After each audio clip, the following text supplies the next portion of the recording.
Coach, when you look at how this team defended last year compared to how they're defending this year, what do you see?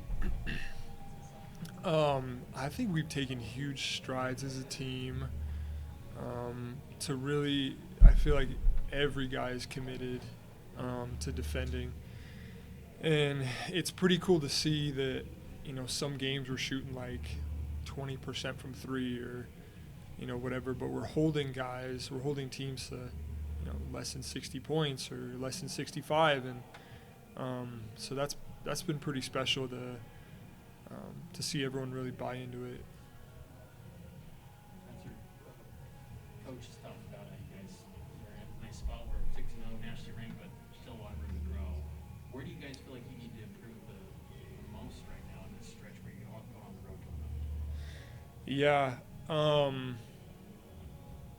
I think it'd be nice if you saw that Oregon game. We shot the ball really well.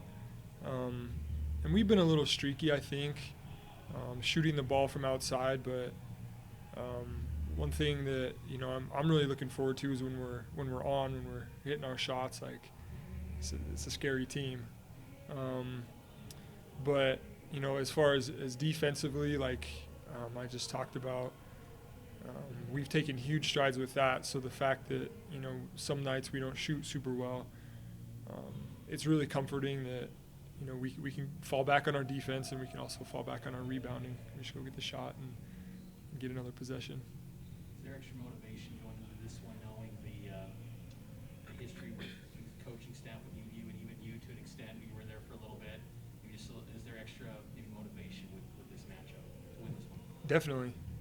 It's always super fun to play people, in state, and then someone that's so close, a couple miles away.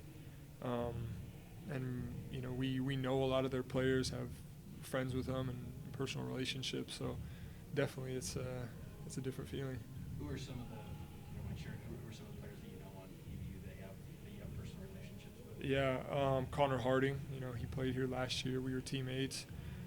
Tim Fuller is one of their guys. I played with him for a little bit. Really good friends with him, and played high school with a couple of their, the guys they have on their team. So just know a couple of them. What is it about road games that seems to kind of like expedite what you guys are learning? I mean, it seems like so few teams want to play like true road games early in the season. I saw a stat somewhere that of the 20 undefeated teams, only 6 of them have played at least one true road game. You guys are obviously one of them. Do you feel like you've learned something about your guys' teams when you like go on the road, hostile environment, that kind of thing? And what do you feel like you can learn, I guess, with 3 of the next 5 being true road games? Yeah, definitely. I like going on the road. I like playing against hostile crowds. It's super fun. It's just this cool, fun environment where you get in there and the fans are they're going at you, and I don't know, it just creates a really, really fun environment to play in. But in terms of our team, like how it helps us take steps, I think it helps prepare us for our league play, which you're super far in the season and every team can scout you, and then when you get into tournament play, it's even harder. So getting to take these hard road games early on in the season is really big for us to take those steps later. Personally speaking, what parts of your game are you really pleased with so far this season, and maybe on the other side of the coin, what parts of your game you working to improve? Yeah. Coach really put a challenge on me this summer. Is he wanted me to take a step in terms of protecting the ball. Just making simple plays, making the right plays. And so I've been super happy that, I've been protecting the ball. Only have, a couple turnovers on the season. And so I've been super happy with that. And then, a place that I want to take another step is on the opposite side of that. I need to, take a step in my playmaking, which is, distributing the ball and just getting assist numbers up.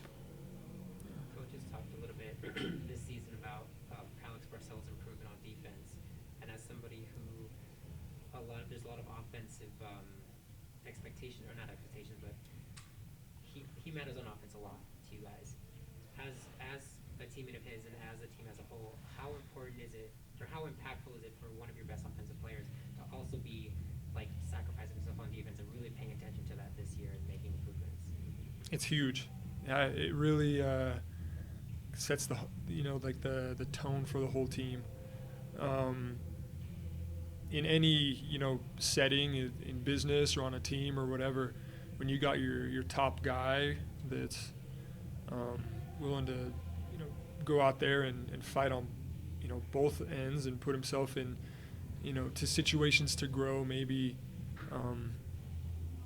where he didn't feel as comfortable with it last year. I think Coach Pope talked about some of his numbers, but then he really took on the challenge. So like, hey, I want to be a really good defender this year, and he's taken a really big step, and it's been really fun to play with him, and he's just been awesome.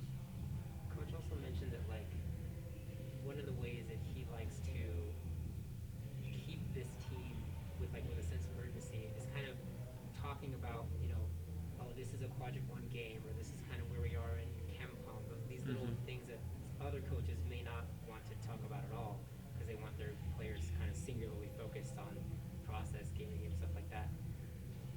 What is his focus on that, or even him talking about it? What impact does that have on you guys as a team, as players, and your sense of urgency? Like, does that work? I guess essentially is what I'm asking. I think so. He loves to talk about history. He loves to talk about like current stats and things that are going on. So one thing he always says is the next game you play is going to be the hardest game of the season, and being ranked number 12 right now in the country and undefeated, and we played some really, really good teams. And he keeps talking about, hey, we're number 12, but like it's not where we want to be. Like we want to keep taking steps forward. And so the fact that he talks about it so much kind of keeps it in our mind, and like you said, it creates like this urgency, like, oh man, like we can still get better. Like we have things we need to keep working on, and we're just not where we need to be yet. Spence, you attempted the Brandon Davies / Tyler Haas big pass shot against Utah, and it was not completed. Can we talk about that? I was kind of mad about that. The rim blocked it, right? Yeah. I didn't think he got it. Who? I didn't think the defender, the guy you faked, Oh, yeah. totally bit the fake. Yeah. But I couldn't tell if he got back in time. No, so he did. I came down, I gave him the fake, and I was like, he looked, and I was like, yes, like this is mine. And I went up, and it was like the corner of the backboard, just like tipped the ball, and I was so mad. But yeah. Where did you learn that one from? TJ. TJ. Yeah, TJ.